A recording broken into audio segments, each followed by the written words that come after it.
Hey guys, how's it going? Michael Troy here. Today we're looking at Michel Fiffe's The End of Copra #1. It is so cool. Check out this gorgeous cover. Cannot wait to share it with you. Subscribe to my channel if you haven't already. Hit that like button and let's get right into it.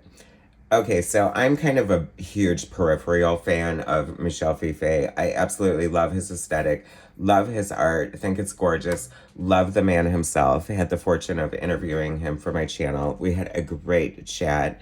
Love his book, Making Copra, I think it's called. It's like the new definitive guide to like indie and self-publishing if you are an independent comic book maker or actually even like a big commercial comic book maker. I feel like it is full of invaluable tools and information on his journey, on how he put Copra out himself, his journey through Image, subscription, self-publishing, other publishers. It's just a great book.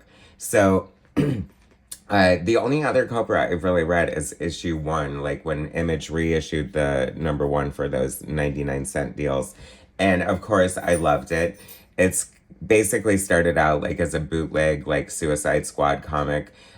Very, if you want to boil it down, like if Michel Fiffe wanted to make his own Suicide Squad comic book and change the characters. But when you do something like that, it always evolves and changes. And here we are, 12 years later, we're coming to the end. It turned into this huge, like, cult hit. Michel Fiffe said that it always had an end and the time is now. And here it is. And like I said, this cover is gorgeous. I have come to terms with all these new variant covers. Like a new #1 on a Marvel will have like 17 different covers. And I just usually buy my favorite artist or the interior artist and go with that. There were 2 covers for this Copra at my LCS, and one had a blue background, which is my signature color, and this really cool looking character, and I passed on it. To get the green and pink one, I realized that this will probably be more popular because it's pink and green like Wicked and it's so gorgeous and it also reminds me of the Hulk. However, the real reason I chose this is because it's just slightly better drawn. I don't know, there's something about the way he does his shading. His bold, unique style is so good. We'll get into it. You guys are like, damn, 2 minutes in, he hasn't even opened the book. Sorry, I had to do a little setup. So he does a good job of setting up what has happened previously. I mean, I am not gonna lie, you know what I mean? There is so much that has come before this, so, I don't know what the hell is going on. But it kind of reminds me of, like, picking up, jumping on, like, Fantastic Four or X-Men during a huge run. I mean, arguably, this is the last run, and maybe I should have went back and caught up, but I want to be part of the hype train, too. Here's all these characters. They're great. Like, if you know, you can immediately see, like, the comparison with the Suicide Squad. I love this art. It is gorgeous. There are so many myriad of influences and styles, marriage harmoniously, in Michel Fiffe's style. It is absolutely beautiful. He has this elegant line with a rough edge, and just a true sublime grasp of color. It is so beautiful. I Want to Die Alive. Now, I did call this The End of Copra. We know that's not the correct title, but YouTube's algorithm doesn't like that, and I don't want to be demonetized. I know that's so silly, but bear with me. Here you go. I did not rewatch my video of my review of Copra #1 or even look at the other issue. I just dove right in. And I have to say, I'm so glad I did. I do feel like I'm as the art whisperer, I'm always like seeing influences. And of course, I see a lot of Frank Miller straight out the gate. But this character, is it this character? This one here, the way she's drawn, her elegant features remind me of Barry Windsor Smith in a lot of ways. The pink and orange, like, palette here is just gorgeous. And Michel Fiffe, one of his strengths I realize I have the Venetian blinds coming in. How declassé. How declassé. Is that better? You can see the pages now. That was adding to my noir effect. What can I tell you? Anyway, he's such a beautiful, elegant style, combined, like the dichotomy of his art is amazing because it's combined with this bombastic, like in your face, and the way he's constantly using comic tropes, and by comic tropes I mean like the tricks and trades, the things that make comics special and things that can only happen in a comic book, like panels, the way he breaks up the panels and guides your eyes across the page is just so amazing. You know, my reviews are mostly about the art and not the story anyway, so it doesn't really matter that I'm a little confused by the story. However, there is just like this gag storyline that's going on. This character here apparently absorbed this character's mother, killing her in the process, and posing as her for a while. So they've got an interesting dynamic. I mean, could you imagine their therapy session? But I feel like, I don't know, there's more, like much, much more that's going to happen. You know, there's like this mix of like powerful, action-packed 90s American superhero comic books combined with this beautiful, like elegant Mobius, like European storytelling that I so enjoy. That was like the strong suit of Zegas. Zegas, if you like Cobra, I don't know, can you say if you like Cobra, you'll love Zegas? I don't necessarily think so because, you know, Cobra's a special kind of thing for a special kind of crowd, wouldn't you say? I don't know.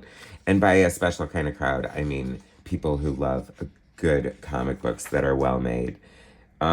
This is just beautiful. You know what I mean? I feel like Michel Fiffe just loves to draw. It's absolutely beautiful. You know, when we talked, and as he mentioned in his book, a lot of his artistic choices are based on time and what he can do and in manner to get the job done. And hand lettering, oh my gosh, beautiful, right? Love the lettering. It looks so good. And his coloring is so interesting too. It looks like he uses, I mean, I'm sure we talked about it, but he uses a bunch of different medium. And did you not think Rogue when I turned the page? I mean, I know I did.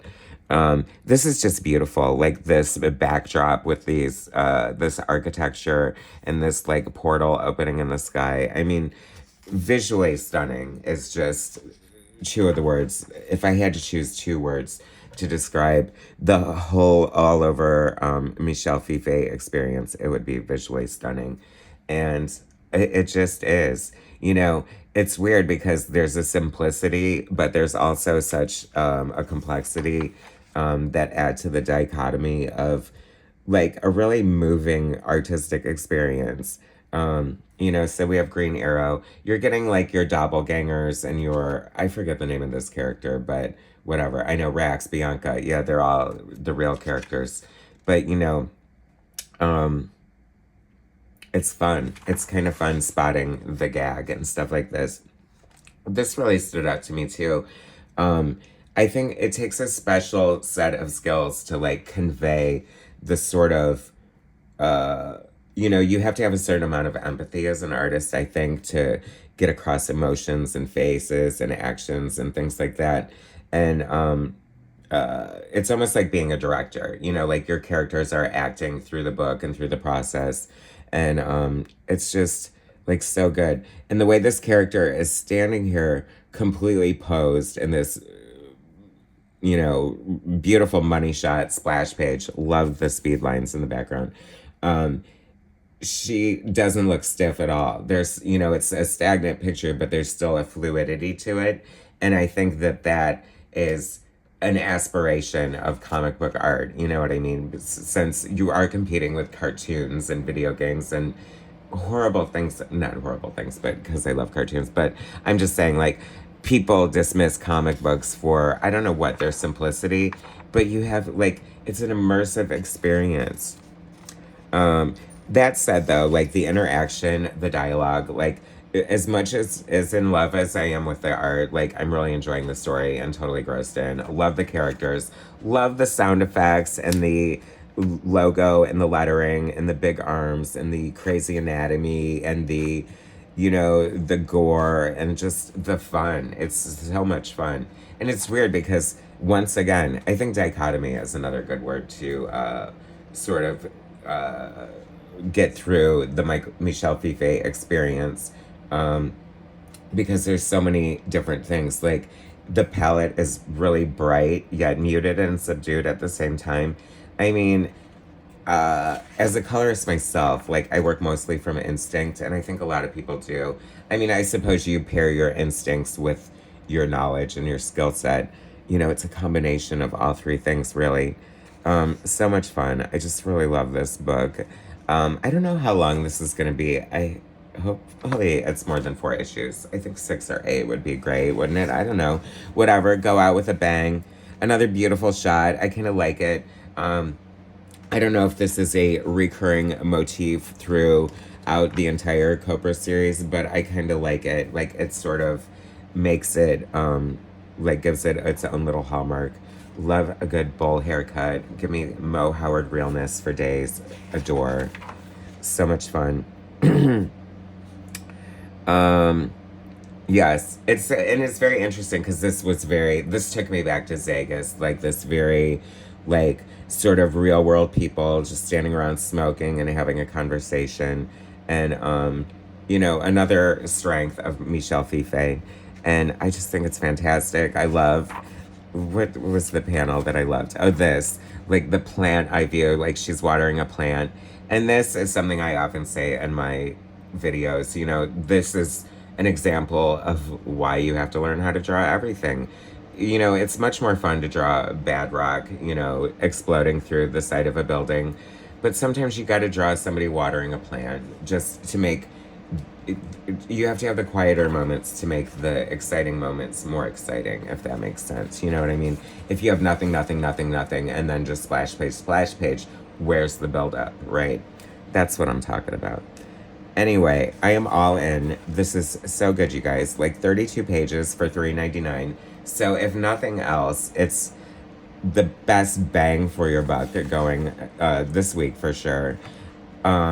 Set up gorgeous. The story is fun. I feel there are epic things happening, a lot of moving parts, and you definitely get the sense that we are in for a ride. Great cliffhanger at the end. Do not want to spoil it for you. But if you are on the fence about Michel Fiffe and Copra, do not be. Jump on it. It doesn't matter that you've missed the boat completely, almost like I have. Maybe a little, but it doesn't matter. You can still jump in. It is still amazing. Totally worth it. Highly recommend. Thanks for watching, guys. Subscribe to my channel if you haven't already. Hit that like button, and I will bring you more soon.